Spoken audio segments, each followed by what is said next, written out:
कहाँ दे रहे अधिकार? किसको दिया अधिकार? जहाँ जहाँ आदिवासी हैं, मोदी सरकार वहाँ से आदिवासियों को उखाड़ रही है। ये आदिवासी तो थे जिसके ऊपर उसका एक बीजेपी का नेता वो बाथरूम कर रहा, सुसु कर रहा, वो कौन है? ये अधिकार दे रहे हो कि उनके ऊपर मूत्रा है? अगर कोई ऐसा कानून, ऐसा अपराध करे तो वो तो स्टेचर पे आना चाहिए था। ये तो धन्य है वो व्यक्ति जिसने वो वीडियो वायरल कर दी, वरना वो तो और भी इससे भी ज़्यादा अपराध करता, उसका पता ही नहीं चलता। तो सरकार की कानून व्यवस्था कहाँ है? कहाँ है कानून? कहीं नहीं है। लेकिन शिवराज जी ने तो उनका घर तोड़ दिया है। कहाँ? कौन कह रहा तोड़ दिया? कौन कह रहा?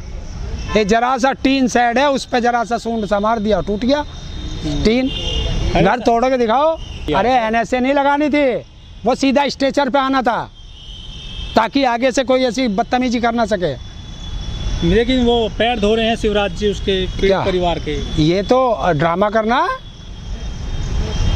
मोदी ने भी वहाँ एक सफाई कर्मचारी के उसमें प्रयागराज में पैर धोए थे, और उसी सफाई कर्मचारी की बेटी के साथ दुराचार हुआ था इसमें हाथरस में, तब तो कोई नहीं बोला।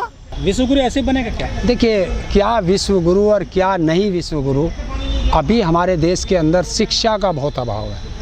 और इन लोगों ने, जब से बीजेपी आई है, इसने धर्म को राजनीति में घुसेड़ दिया। और जब धर्म राजनीति में आ जाता है तो लोग अपना कर्तव्य और अपने अधिकार सब भूल जाते हैं, और वो सिर्फ एक ही चीज़ में रह जाते हैं कि इन धर्म कैसे बचे। वो राजनीति भूल जाते हैं। आप देख रहे हो, जब तक ये राजनेता नहीं दौड़ाए जाएंगे। कितने दलाली खाई मोदी ने उज्जैन में? अच्छा। बताए ना, जो मूर्ति जिसका कॉरिडोर का उद्घाटन करके गया था, कोई भी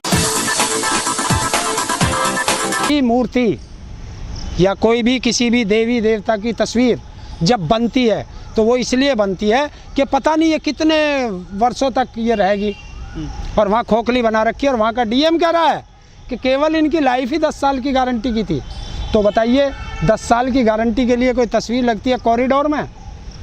और कॉरिडोर का नाम लेते हैं, काशी विश्वनाथ कॉरिडोर बनाया, उसमें टिकट लगा दिया। तो तुम तो अपने जनता की जेब से पैसा ले रहे हो, तो जनता के लिए क्या बनाया तुमने? लेकिन राम मंदिर की जो नींव रखी गई है उसमें लाखों रुपए दबाए गए हैं, सिक्के, उसमें चांदी दबाई गई है, वो मजबूत बन रहा है। कितना ही दबा लो, इनके क्या बाप का जा रहा, जनता के पैसे का जा रहा। और जो जनता राम मंदिर पे इतना आस्था है, सबकी है, मेरी भी है, आपकी भी है, लेकिन उस राम मंदिर को में किसको, SC ST OBC को, किसी को उसमें जो है पुजारी बनाया जाएगा? या वहाँ कोई उस कमेटी में है इनमें से? ये काबिल है सर? या क्यों नहीं है काबिल? कौन कह रहा? कौन कह रहा? वेदों का ज्ञान नहीं इनको। किसको नहीं है? दलितों को। मैं ऐसे दलित SC ST OBC के लाके खड़ा कर दूंगा जो इनका पंडित बनता हो। जो पंडित किसे कहते हैं? पढ़े लिखे जो ये कहते हैं, ज्ञानी कहते हैं। इनका जो भी ज्ञानी हो आके शास्त्रार्थ कर ले, और अगर उसने हरा दिया तो उसे वो जहाँ वो है वो छोड़ना पड़ेगा और उस दलित को उस जगह बैठाना पड़ेगा। आओ शास्त्रार्थ करने आओ। जाति के आधार पे कौन सा ज्ञान मिलता है? ब्राह्मण मुख से पैदा हुआ है ब्रह्मा के। कौन कह रहा? आज क्यों ना होते? आज कहाँ से हुए? जितने ब्राह्मण हैं ये कहाँ से पैदा हुए?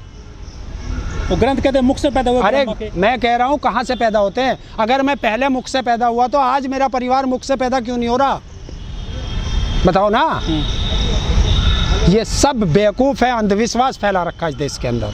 देखिए, रोटी मैं भी मुंह से खाता हूँ, एक कूड़ा बीनने वाला भी मुंह से रोटी खाता है, और इस देश का प्रधानमंत्री भी मुंह से रोटी खाता है, और अज्ञानी भी मुंह से रोटी खाता है। और जो पागल है, जिसको संसार में कुछ पता नहीं है, जिसके शरीर पे कपड़ा नहीं है, पता नहीं है उसे दिन दुनिया का, अगर उसे भी जब कभी भूख लगेगी और तुमने कुछ दे दिया, कुछ खाने का उसका मन करेगा तो वो मुँह से ही खाएगा।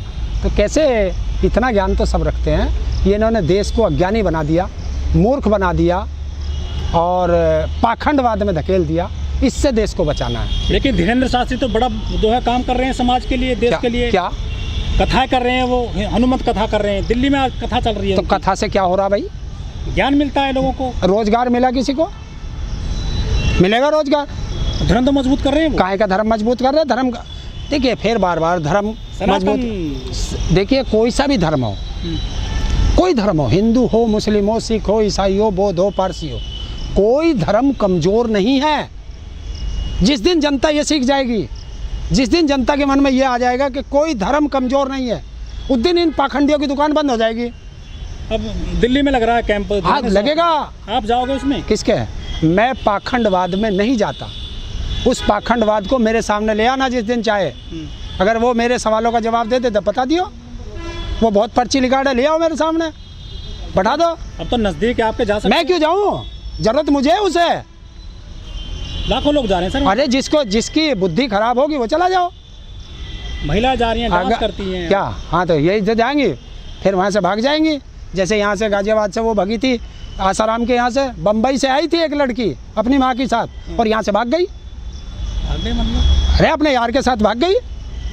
धार्मिक ज्ञान मिलता है। तो वो धार्मिक ज्ञान था, बताओ, वो धार्मिक ज्ञान था।